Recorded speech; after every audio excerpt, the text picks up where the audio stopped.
Today's daf we're going to be learning is Ketubot daf Dalid. Today's daf is sponsored by Rebecca Sampson, loving memory of her father, Shiur Berger, Yoshua Heschel Ben, Ephraim Yisrael Halevi, on his second yurtzeit, Yehi Zichro Baruch. Today's daf is sponsored by Tamara Katz in memory of the yurtzeit of my great-grandmother Chaya Bat Kela Bracha, and in appreciation of my mother, who listened to my regular Yevamot updates with patience, even when I wasn't always clear. On that note, I will remind everybody about the Siyum Yevamot, which is happening tonight. Okay, I know we already started Ketubot, but come join the Siyum Yevamot. Will be happening again tonight is where I am, where you are. It might not be nighttime, might be the middle of the night, might be early in the day. So I hope you're all there. You should, just to remind you, registration is through Zoom, basically. So on our website, there's a link. Click on it, you register, and then you should be receiving an email from Zoom with the link. So if you think you haven't received the link, don't look for an email from Hadron, look for an email from Zoom. That's the way in general we do the registration in the Zoom now. Okay, we're looking forward to seeing you all there. There's a great program, and I highly recommend joining. And if you can't join, it's all recorded. It will all be up on the site. Just since it's a little confusing this time, since I taught the beginning part of the daf, I'll just remind you, I'm teaching only the last part of the daf, okay, from the Mishnah on the end of Amud Aleph, from there till the end. And what's going to be important is when you're looking for the siyum afterwards, it'll go on the Ketubot one on Kuf Chaf Bet page 122. So there you'll have, it'll be a little bit confusing, and it won't be so confusing, but there'll be two YouTubes, one of the Shiur from the other day, from Thursday, and one of the siyum. And then likewise, there'll be two podcast links there. One of the first part, it'll be noted there. You'll see part one, part two. Okay, so everything will be there. I said Ketubot, I meant Yevamot. Thank you. Yevamot 122. My head's already in Ketubot. It'll be on the Yevamot 122 daf post, the regular one. So the same link I sent out Thursday will be the link for the siyum. If you normally get the links through WhatsApp, we'll send it out again after the siyum is over. Once everything is uploaded, it'll all be there probably about an hour after the siyum, and you should be able to access everything from there. And as usual, if you remember, we usually, or maybe you've never noticed this, after about a day or two later, we split up the siyum into parts. So that if you want to watch just one part of it, it's in separate YouTube videos, and that's in a separate post on our site where you can go to the siyum page and find all the different parts of the siyum separately, so that if you want to just listen to one of the speeches, you can do that. Okay, with that, we're going to get started. I wanted to start today with a bit of a summary of what's been done so far in Ketubot. Okay, just to make things clear where the flow is and where we're going. Okay, it's sometimes helpful to kind of backtrack and do that. We started with this Mishnah that talked about how a virgin gets married on Wednesdays and a widow on Thursdays. We didn't deal at all yet with the widow and why Thursdays for the widow, but what we did deal with is why the virgin on Wednesday. And that's according to the Mishnah, because we're worried that maybe she'll turn out not to be a virgin and the husband will need to take her to court the next morning. Why the next morning, right? One of the reasons given was, well, the rabbis don't want him. They want him to go immediately, and they don't want him to say, forget about it, right? Because there's two potential issues. One is a dina mamonot issue, whether it was too much money for a ketubah. That I don't think they care about as much. That's more if he cares about it. Number two, because remember, the amount is half if you're not a virgin. Number two issue is maybe it's forbidden because it depends whether when she was with some other man, if it was during the engagement time period, then she'd actually be forbidden to her husband. So they're hoping that if they go to the court, people will hear, and if people saw anything suspicious, they would start testifying, and the courts would look into it and try to figure out when it was that this transpired. Then we said, but wait, if that's the case, it could be Sunday also, right? So then we said, well, there's also another issue, which is we want to give the man and his family time to prepare the meal properly. So we don't want Shabbat to be in the middle there. We want them to have 3 days, Sunday, Monday, Tuesday, and therefore Wednesday. So it's a combination of things. Then we said, not only that, but we want to know this halacha. Why? Because it's relevant for a Mishnah that's going to come up later, which is if the date of the wedding was set and then his husband pushes it off, he has to already start paying her food and her food bills from that moment that the date was set. Unless the date was set for the beginning of the week. And then anyway, because of the takana of the rabbis, he couldn't do it till Wednesday because the rabbi said only Wednesday. Therefore, he could claim, I don't owe you food for the first few days of that week. To which the Gemara said, can we learn from here to ones or not? We saw two different approaches, whether you could learn from there and say that ones, if let's say it wasn't the takana of the rabbis, but it was just that he was sick and pushed off the wedding because he was sick. Would that count? To which, right, they seem to indicate that that would be a likely, he could claim that and then not have to pay her money. To which Rava said, and that was, we dealt with for a while, according to the first version of Rava said, but not when it comes to get. We don't accept ones by get. You can't say, oh, I got stuck. I meant to be there, but I wasn't. If you put a stipulation in the get, doesn't work. We tried to bring some sources to prove it. In the end, we couldn't prove it through sources. We had to prove it and just say he came up with this on his own because of snuot, because of prutzot, because of this concern that women would either become a gunot or it would create a situation of mamzerim. Then we brought a second version of Rava that said it's the same thing for get. You could claim onus, to which all the sources we tried to bring to prove him, we now bring to go against him. Every way we answered to say it's not a proof, we use that as an answer to say it's an answer to our question. It's not a difficulty. And we reread each of the sources in different ways. And that took us to the bottom of Gimel Amud Aleph. Now at the bottom of Gimel Amud Aleph, they said, well, by the way, this whole thing with the courts is obviously only in a time when courts meet only on Mondays and Thursdays, the time of Ezra, but not before that, to which they said, who cares what before was? What's the difference? Oh, well, the future, right? If in the future the courts meet any day, then this is irrelevant. Other than what, though? You still have the issue of shaktu. So if for some reason shaktu is not an issue, let's say it's a caterer who's getting married and they know how to put together a meal in a day, and then maybe it wouldn't be an issue. They don't need 3 days or whatever it might be, or the food's already ready. Then you could do it earlier. Then they wanted to know what exactly is this issue of shaktu. That was the very top of Gimel Amud Bet, to which they went into a braita that talked about this whole thing of shaktu, how the rabbis decided to, in order to make to have it good for the Bnei Yisrael, which we talked about different options, what that means, but they had this issue that they wanted everyone to deal with the meal for a few days before the husband's family. So because of that, they instituted that the weddings are on Wednesdays. Then in the context of that braita, and that leads us to where we are today, which is why I wanted to review it, because otherwise we get lost in the flow of where everything's going. Then in the context of that braita, we're talking about shaktu, and because of shaktu, you have to have it. By the way, shaktu, and I saw in the Koran, the translation, the rabbis were assiduous with the women, and because of that, they wanted to have this thing about the meals, 3 days of preparation. That's why they did it Wednesday, but two exceptions to the rule. One is in the case of sakana, if it's a danger, if we're in danger, Tuesday. What's danger? We talked about, right, that the women were being raped by the head of the city, the head of the town, and that's why they changed the date so that they would fool him into believing, when exactly it would be. And that, by the way, the people did, not the rabbis. The people started changing it, and the rabbis didn't stop them, we saw. The second thing is, on Mondays, even because of onus, you're allowed to which the Gemara said, what is onus? That's going to get us to where we are today. Not the first answer, but the second answer. Two possibilities what onus is. Either, both of them, by the way, have to do with food. The sakana had to do with sexual relations. The onus issue has to do with food. What's the food? Either a fleet, an army's coming through, the head of the army, and he's going to just confiscate all the food, and then you won't have food for your wedding. Or, and maybe we'll just start reading here, 4 lines from the bottom of Gimel Amud Bet. The bread was already baked. The meat was already slaughtered. The wine was already diluted. Now, we used to dilute their wine. It was very concentrated. The wine was very concentrated. They would dilute it. Umeit aviv shel chatan u'ima shel kala. And then the father of the groom or the mother of the bride. Okay, we talked the other day. It sounds like it really could be either or it could be, right, even the father of the bride or this. Today, the Gemara is going to say, no, it's really just father of the groom or mother of the bride and not father of the bride or mother of the groom. We'll see why. If that happens, what do? We put the dead body on the side. We don't bury the body. We don't take it out of the house. You'll see why later, why we don't take it out of the house. And then we usher them quickly into the chuppah right away. This could be a possible answer of onus. Then what happens? And then what do? They have relations, which we call consummating the marriage, and poresh, and they immediately separate. Why do they immediately separate? We'll see later that there's what's called there's a dine aveilut b'tzina. Okay, we're going to see right now. We'll continue on in a minute, and then you'll see what I mean.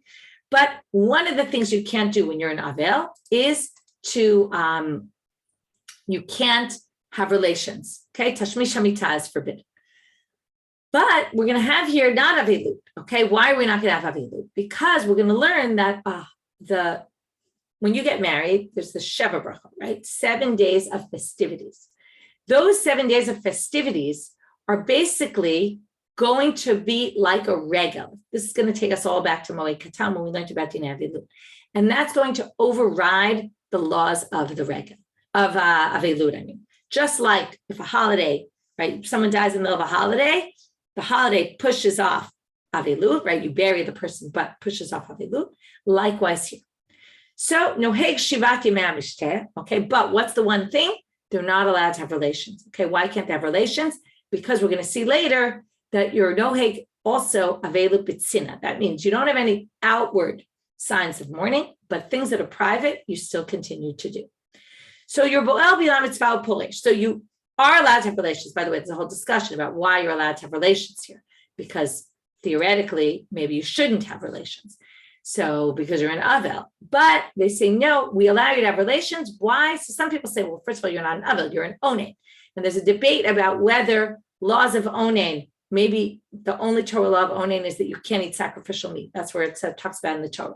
Maybe the rest of aveilut is not really Torah, and that's why you're allowed. Maybe it is forbidden, but we get around it. Yeah. Okay. There's a whole discussion about it. I'm not going to delve into it right now, but we do allow it. And then you separate. Then you have 7 days of mishteh. So your aveilut is pushed off by an entire week here. And this is a line that we're going to have a lot to deal with later in today's daf. Hu yashen ben ha'anashim v'hi yashena ben hanashim. Okay, now remember, they've already had relations once, but we're going to now make them separate. And not only that, we don't trust them, basically. So we're now going to separate. Okay, let me be clear. Sorry, I wasn't clear about this. I see by your question, Adina. The burial happens immediately after the Bilat Mitzvah. I forgot to say it because it doesn't say it here.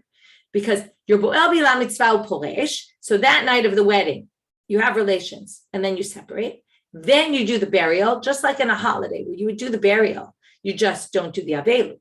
Then you continue on with your wedding celebration, 7 days. Then you have your 7 days of aveilut. Okay. Now, all those days, those 2 weeks, basically, until they're allowed to be back together, he sleeps with the men, she sleeps with the women. Okay. They can't sleep together. They have to have what we call shomrim, someone who makes sure. There's a debate about whether it's enough that he has some shomrim and she doesn't, or she has and he doesn't, or they actually all need to have shomrim, okay? And they're now sleeping separately because we don't trust them. We're going to have to talk about why don't we trust them and what's the issue here. Another halacha, this is in the braita, so it's not really needed here, but they're talking about it here. They don't prevent the kala from wearing jewelry the first 30 days. There's this whole issue of kala in the first 30 days. You want to make sure that she's always looking beautiful to her husband, that he doesn't all of a sudden see her some way that she looks ugly. So she's allowed to wear her jewelry. She's allowed to put on makeup. Some people say from here, by the way, this whole question, whether someone in aveilut is allowed to wear jewelry.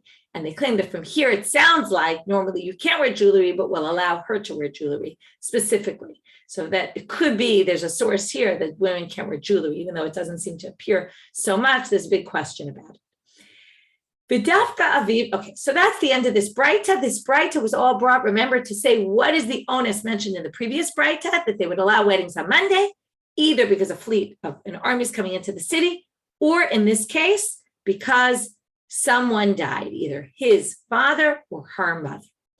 So now they say, and notice, by the way, specifically father of the groom or mother of the bride, and not the reverse. Why not? This is very interesting. But the opposite wouldn't be true. Why is this? Because the things that the groom needs to do, his father would arrange, like the wedding feast. The father was in charge of it, okay, for all those mothers out there who have managed the wedding, right? In those days, it was the father, okay? The father was in charge of all the wedding plans. So if there's no father and you're going to push it off a week, well, there's going to be nobody to deal with it. It's interesting, what about orphans? What do they do? But the point is, the father's there and he dies, and he already did all the wedding arrangements. So you do the wedding immediately, because if you wait another week, there'll be nobody to deal with it. And the mother deals with what? The woman's tachshitim or jewelry, and not just jewelry, but like they would do all these preparations with oils and things. The way Esther Malka, before she went to Achashverosh, right? She was 6 months in the Shemin Amor and 6 months with this, and right, there were preparations that she would do for the wedding, and her mother was in charge of that, obviously, not the father. And therefore, we want to make sure that she's prepared for the wedding. Okay, so these are things that specifically, again, this is all, and we're going to get to this more today. It's all that there's going to be a huge loss if we push off this wedding. And here they're saying specifically the loss is, right, the financial loss, or not even more than financial loss. It's interesting about this is this seems to say it's not just financial loss, it's just they're not going to be able to pull the wedding together, or at least have the parts of the wedding the way they envision them to be, right? You might say, okay, you could get married without food. You could get married, I know we're Jewish and we always have food, but theoretically, right, you don't need a whole huge feast. Number two, you don't really need all the jewelry and all the makeup, but that's the way people like to have their weddings. They were all ready for it, so let them just do the wedding. Now we're going to see this next line of the Gemara really seems to be talking about how it's really, we're going to have all this food go to waste and you're going to lose all this money from the food. And that's really what we were thinking of originally, which, by the way, would seem whether it's the mother or the father. So it could be that this isn't the only way to read it, that it's specifically the mother and specifically, the mother of the bride and the father of the groom. But anyway, they don't say it's explicitly here, but it does seem like there could be another way to read this. Amar Rav Papa Amar Rav Chisda. So the son of Rav Papa said in the name of Rav Chisda, Lo shanu ela shenatan mayim al gabei basar, aval lo natan mayim al gabei basar mizdaben.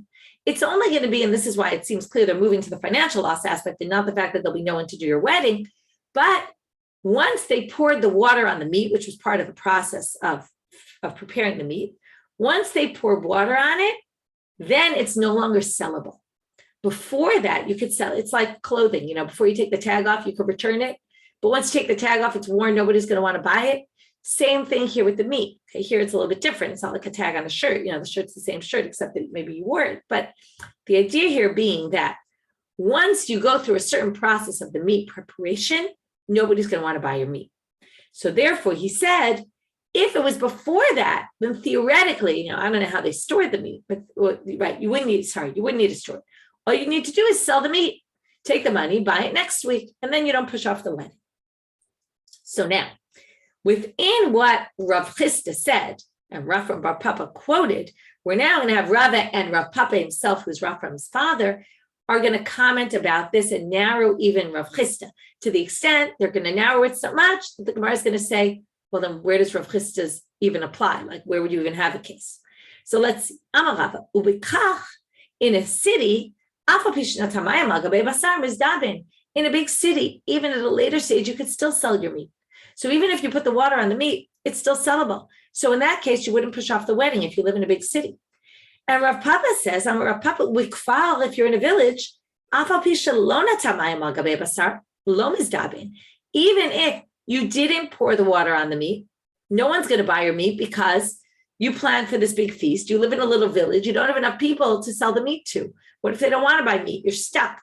So what Rav Chisda said doesn't apply in the city, according to the Rava, and according to Rav Papa, it doesn't apply in the village.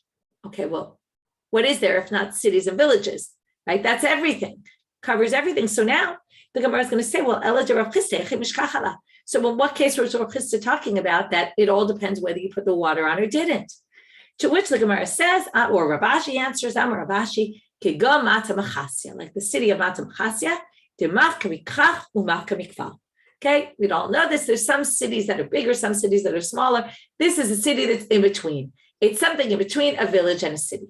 And therefore, it really depends on. So his limitation of the Mishnah was only really in a specific case. And now we see the Mishnah is limited in all sorts of ways, right? If you can sell it, and if you're in a city, then this law doesn't seem to apply at all because you could sell your meat and it won't be such a loss. Okay, so anyway, that's the limitations on this law that we just saw.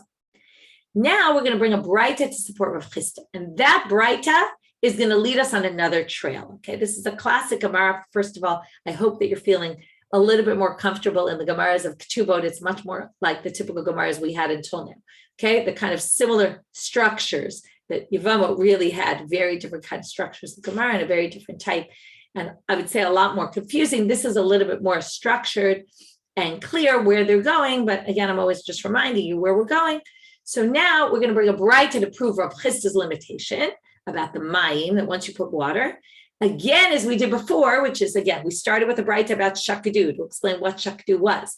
From there, we got off onto this ones. What is ones? Ones is, one possibility is if one of the parents dies. From that, we got into Rav Chisda's limitation of it. From that, we're going to bring a braita that proves it. And from that braita, we're going to go off on a big question about this whole thing and really deal with the sleeping issue that we talked about before, that they can't sleep in the same room. They have to have shomrim, people watching them. It's really what it's called is, it's forbidden for them lihit yached, to be together alone in a room. And we're going to try to figure this out. So now, but that's not really why the Gemara brings it. It's just that once the Gemara brings it, we're going to question some other thing in the braita. The Gemara really wants to prove here. We're going to bring a source that sounds very similar, other than a few minor differences, to the braita that we started with today. Okay, it even starts off with the exact same words. The bread was baked. We saw this already. And his meat was slaughtered. And the wine was diluted.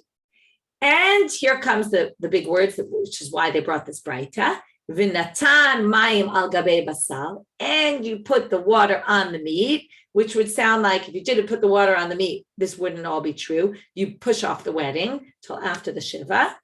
And meit aviv shel chatanu ima shel kala, and the father of the bride, or the mother of the father of the groom and the mother of the bride dies. Well, what do? Again, this is all the same as we saw before. Machnisim et hamet l'cheder, you put the dead body in a room. You bring them to the chuppah. They have relations together, consummate the marriage, separate. Then again, it doesn't say it, but you bury the person. Then you have the 7 days of celebration. By the way, something we're going to talk about a lot. I didn't bring it up yet here because it's going to be much more clear in a few dapim.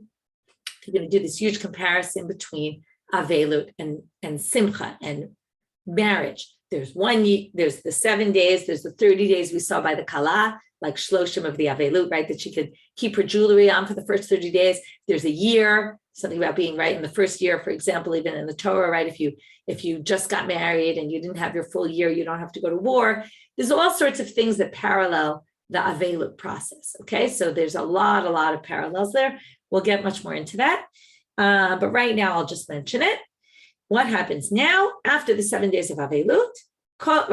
Then we're done.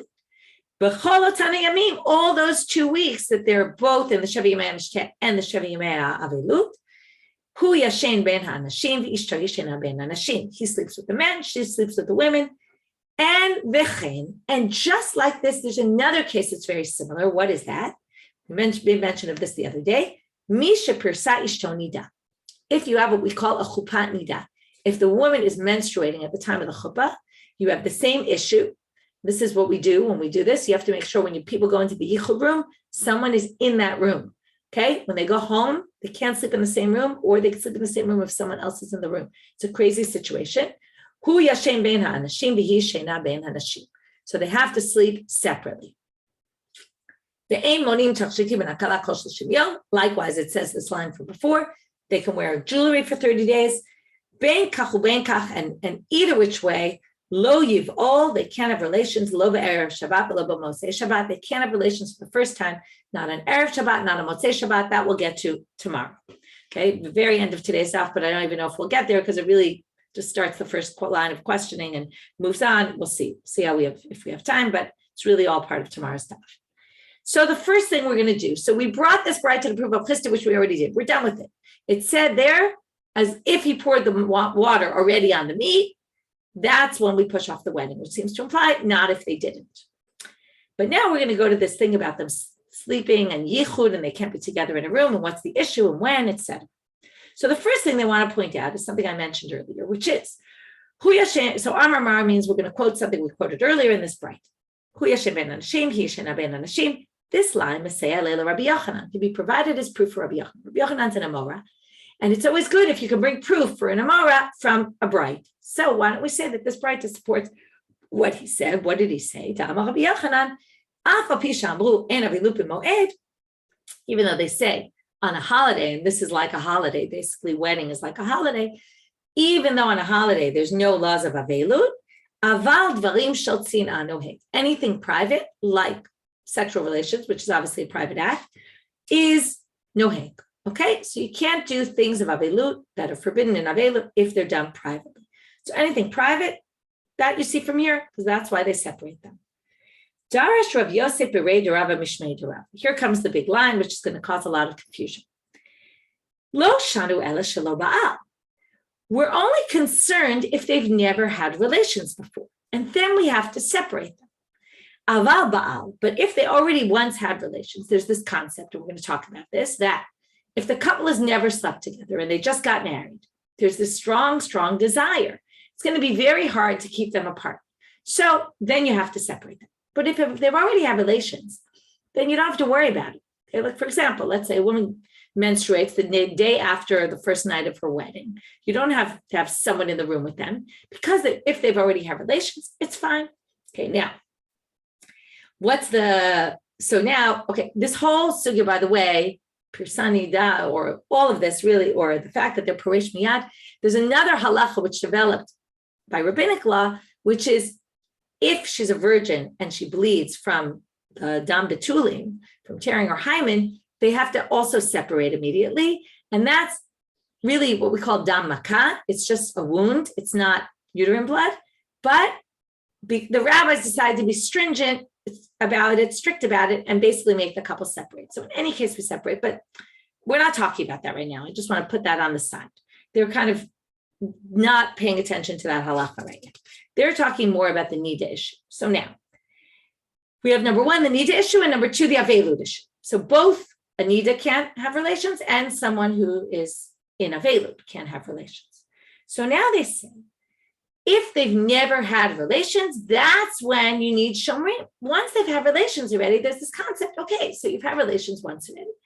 Yes, there's this strong desire, but it's not as strong as it is the first time. So then we can allow you to sleep together without having shomrim, without separating your rooms, etc. That sounds very nice and good, but that's clearly not what it said in the braita, because what did the braita say? This makes no sense. The braita said, it gave two cases. Right? In the Pirsani da case, okay, you could say it was Shelo Ba'al because the whole idea was they got married. She was in nidda. So that means they didn't ever have relations. But the case of aveilut, what does it say? Bo'el, they sleep together, and then they're poresh, they separate, and then they have to sleep separately. So the Gemara is going to ask right now, what you just said in the name of Rava makes absolutely no sense. Our Gemara said they were Bo'el. They had relations together. So how could you possibly say it's only in a case where they didn't have relations? So, and it says there, Hu Yashem ben Anashi, Yashena ben Anashi, they separate them. So here you see, even if they already have relations, they also have to be totally separated. We don't, so to speak, trust them. Okay. So they say, no, Ki Ka'ama, when Rava said that, it was a Pirsani da, for Pirsaish Tomida. He was only saying that on the Pirsani da issue, okay? Which is a little strange why he would say it. Obviously, if she was Pirsani da, the assumption was they'd never relations before and they haven't yet had relations, so you almost wouldn't need to say it. But that's what they're saying. Maybe there would be a case, let's say she wasn't a virgin, okay? So in the case where she's in, or the truth is the couple would have had to have had relations already. Forget about whether she's a virgin or not, that's irrelevant. But it would have to be a chupat nidda, right? It wouldn't be relevant if the couple had already had relations before their marriage. Okay, which could be, right? Not within halacha, but without halacha, outside of halacha. So now, what he's saying is, when he said, as long as they never have relations, then you have to separate, that was about the nidda. It wasn't about the aveilut case. The aveilut case, you have to separate even though you have relations. So now it fits. The question is going to be, we're going to have a few questions on this. The first question is, v'chein katanet. The braita said, and such is the same with Pirsani da, which sounds to be saying like they're exactly the same. So how can you say they're exactly the same and yet say there's this difference? So turning now to Amubet, I say, no. Hachikam. Don't explain the words v'chein and such, right? Meaning this is the same as that, is about everything. Okay, v'chein misha Pirsaish tonida v'lo ba'al hu yashem ben anashi v'shayshana ben anashi. They wanted to say was there's another case where they have to separate, and that's a case where it was a chupat nidda, she was menstruating at the time, and they hadn't ever had relations, okay? And then it would be the same. So meaning it's the same, but not all the details are the same about them, because the aveilut case, whether or not they have relations, they're going to have to separate. So now, yeah, thank you, Becky. You're right. I should have quoted that. They say, Misha eno ein lo papasilo, eno domem misha lo papasilo, misha ein lo papasilo.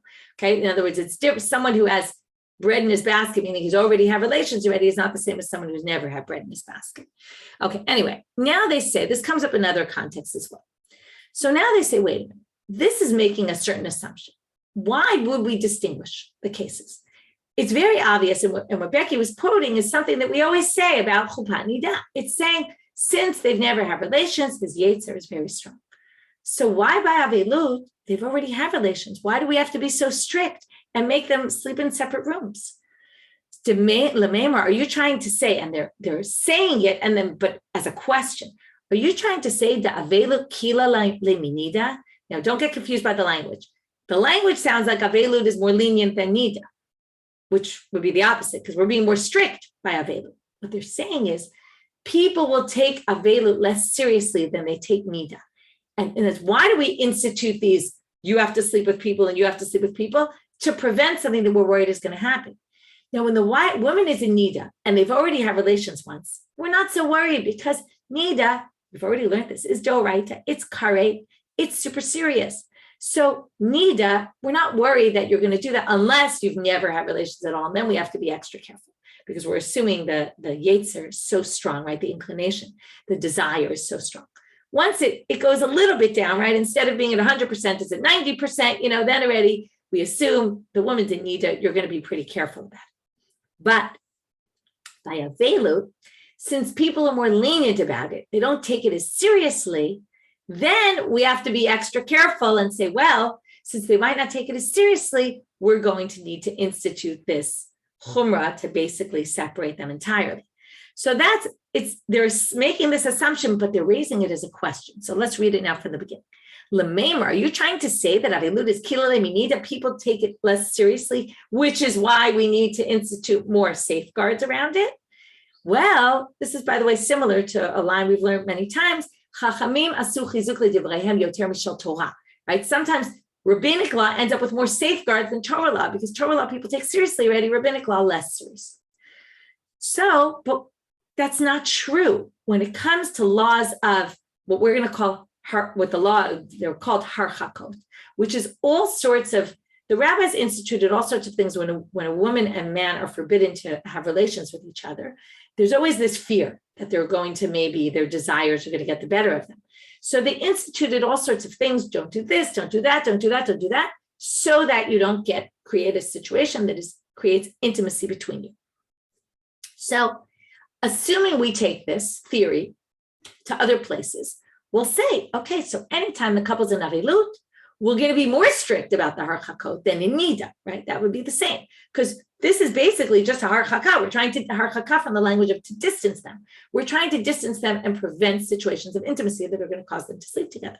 So based on the assumption we've made until now, that this thing of Rava was only said about the nidda, in which case we're more strict about aveilut than nidda. Well, then this whole next braita makes this whole statement of Rabbi Yitzchak or Rav Chanina, Amar Rav Huna, in the name of Rav Huna, makes no sense, because it actually states the opposite, that we're more strict in distancing the husband and wife, harchakot, in nidda than we are in aveilut. So now we're going to see, because again, both you're forbidden to have relations, but we're more strict in nidda than we are, which is the opposite of what we're saying here. So Amar Rabbi Yitzchak bar Chanina, Amar Rav Huna, kol melachot sheisha osa leba'ala. The woman used to do all the work in the house, okay? All sorts of things for the household. She can continue to do them for her husband. And nidda oseh leba'ala. When she's in nidda, she can continue to do them. Chutzmi, other than certain things. Mizigat hakos, diluting his wine, which was somehow seen as an intimate act. It's hard for us to imagine. First of all, we don't dilute wine in these days, nowadays. The closest may be pouring a glass of wine. It's not exactly an intimate act. But again, you have to understand the culture of those days. The harchakot, many of them have to do with food and drinking wine, that those were considered intimate actions. So, mizigat hakos, Hatza'at hamita, setting up the bed. Okay, that's bed related. We can understand that. Ve'archatzat panav yadav ragav. She can't wash his face, his hands, and his feet. Again, try to imagine an environment, right, where women did that for the men. Right? I don't think anyone's doing that nowadays, but these were things that people would do. So now, ilu gabe aveilut tanya. Now, when you compare it to aveilut, so nidda can't do those three things. What about when you're in aveilut? This is something else. When a woman is in aveilut, he can't force her to put on jewelry, okay, makeup. He can't say, you must put on makeup. She could say, I'm in aveilut, leave me alone. I'm not putting on makeup today. He can't force, again, a very strange environment, right? The husband would force his wife to wear jewelry, but okay. You have to understand their society was different. In aveilut, he can't bother her and insist that he wear jewelry. I'm sorry, not jewelry, makeup. Be'emet amru, but they said, in truth, they said, so what do you see here? She's allowed to do all those things for him. Okay, there's no issue. So what do you see here? What we just set up in our issue, that we're going to be more strict with aveilut because people don't take it seriously. In order to prevent intimacy here, in order to prevent intimacy, we're actually much less strict in aveilut than we are in nidda. So that knocks down what we just said, in which case we're stuck. What was Rava talking about then? Only if Baal, it said, only if lo Baal, if they didn't have relations, and by us, they clearly did have relations. What's going on? So to which they answered two answers. One is going to kind of take us to almost the end of the daf, and then we're going to get to the second one, because we're going to have a lot of questions on this one. So the answer, lo kasha, this isn't difficult. One source is strict about the avel, one source is less strict. Oh, it all depends on who's an avel. Kam b'aveilut dideh, kam b'aveilut didah. You might not like the answer and the explanation that Rashi gives for this, but I'll tell you anyway. There's a difference between if she's sitting shiva and if he's sitting shiva. Okay? If she's sitting shiva, okay, Rashi says, okay, I'm looking at the end of the Rashi, Dibor matchil kam b'aveilut didah, 3 lines to the bottom, just before the words Baha aviv shel chatan in Rashi. Says, V'hainu tama de mozeget, the reason she can do those things when she's in aveilut is the im yitgaber yitzcho alav, if his desires get the better of him. The whole assumption here is that the man's desires are much stronger than the women's. And if the man's desire gets the better of him, kevan aveilut didahu ena shomat lo. Since she's in avel, she's going to stop him. She's going to say, no way, no how, I'm in aveilut. Whereas, and this is a very strange assumption, if she's not in aveilut and his desires get the better of him, she won't stop him. Okay, why she wouldn't stop him then also, it's a little hard to understand. Some people actually say it's the reverse, that when he's in aveilut, we're going to assume that his desires won't get the better of him because he's actually in aveilut and he's mourning. Right? This assumes that the man's going to have desires whether he's mourning, whether he's not, and you might kind of, put that aside for the moment. The whole sugya is a little bit hard to understand, and from this whole perspective of, someone who has no control over their desires, someone who's, all that is anyway interesting. But this could be explained in different manners. I just wanted to point that out. I always find that interesting when it says, hear this and hear that, and it doesn't say which here, so it's open to interpretation. And there's a lot of, you could give logic this way, you could give logic that way. Okay. So now so again, let's just go with Rashi, whether we agree with him or not. Rashi says when the woman's in aveilut, and that actually makes sense with the wording because it says he can't force his wife to put on jewelry, put on makeup because she's in aveilut, right? And she can do all these things for him because we know she'll stop him, okay? The other source, our source, where they have to separate them, that's when he's in aveilut. Okay, well, there's an obvious problem with that. Remember what it said? It could be he's in aveilut or it could be she's in aveilut. So how can you possibly say it's only talking about when he's in aveilut when it actually said either he lost his father or she lost her mother? So that's the first question, the Gemara on this answer. So they say, that relates to all the other things, but specifically the separation is only if he's in avel. So now they say, wait, you really think there's this distinction between he's an avel, she's an avel? We're now going to quote a source, which doesn't exactly say what we wanted to say, but it seems that what they want to learn from the source is if there really was this difference, it would have pointed it out, and they seem to be treated in the same way. It's a bit of it's not really talking about him and her when they're in avel. It's talking about this, something we learned already, this Moed Katan. It's exact sugya. It's going to bring a braita that we learned there, which is what's your position as the spouse of someone who's sitting shiva? What are you allowed to do? What are you not allowed to do? There are all these rules that we no longer keep. They seem to be rules out of respect for one's spouse. And these rules don't seem to make any distinction between whether it's him when his wife is sitting Shiva or her when her husband's sitting Shiva. And therefore, we can assume that if this were a difference, this would have been mentioned here, it would have been, right, it would have said so. So that's the Gemara's question now. We really distinguish between if he's an avel, she's an avel. It says in a braita. If his mother or father-in-law died, that means, okay, it's a better way of saying she's sitting Shiva, but the focus is on the spouse. As we saw before, he can't force her to put makeup on. Ella, what does he do? He turns his bed over as a sign of mourning. That was one of these symbols they did. They turned their beds upside down. So he turns his bed over as well, not just her bed. And he does aveilut with her. Okay? He does, right, which we don't do anymore, but he mourns along with her. And likewise she, his parents die, so he's an avel, she's the wife. Here it says she can't put on makeup. She's not allowed. She has to basically not do it as part of aveilut. She turns over her bed and she does aveilut with it. So it doesn't say, in that case, they can sleep together, or in that case, they can't sleep together. It doesn't distinguish these cases. So they say, Tonight, add those words, b'aveilut didei, when it's time about his aveilut, add the words, hu yashem be'en hanashim v'yishtoishen be'en hanashim. Okay? So just add it into the braita, right? Amend the text, which we've seen many times, but it's a weak answer because it definitely doesn't say it. To which they ask, well, we have a better question. Forget about it, doesn't say it. But it says, and thus, just like we had the same question before, which sounds like it's going to be exactly the same. To which they say, no, ki katane aki chulu pirkus. The v'chein is the makeup issue. But the makeup issue is the same, that she doesn't have to, she shouldn't put makeup on, and he can't insist that she does when she's sitting Shiva, right? And he's obviously not going to insist when he's sitting Shiva, he doesn't carry sitting Shiva. Now they ask another question, but it says she's no heged, or he's no heg imo, together with them. Ha imo katane, my lav imo bamitana. Where do we assume? You're no heg aveilut together with them. It sounds like they're in the same room, in the same bed, right? Maybe in beds next to each other, but sounds like they're no heg aveilut together when they're together in the bedroom. I said, lo, imo b'bayit. No, we met together when they're in the house together, meaning, and this is what we learned already, these laws of aveilut, even though it says that each one has to sit Shiva, so to speak, or do certain things of Shiva, like their spouse, it's not the whole week. It's only when they're together in the house with them. If you go out to work, or you go out and do something, you don't have to be sitting with them and doing dinei aveilut. So, and as Rav Chisda, you might remember this. Rav Chisda told his son this. We learned this in Moed Katan. Ba'apa nehog aveiluta. When you're in front of her, do aveilut. Tilo ba'apa, when you're not in front of her, lo tenog aveiluta. You don't need to do any laws of aveilut. Okay, so now we've resolved it.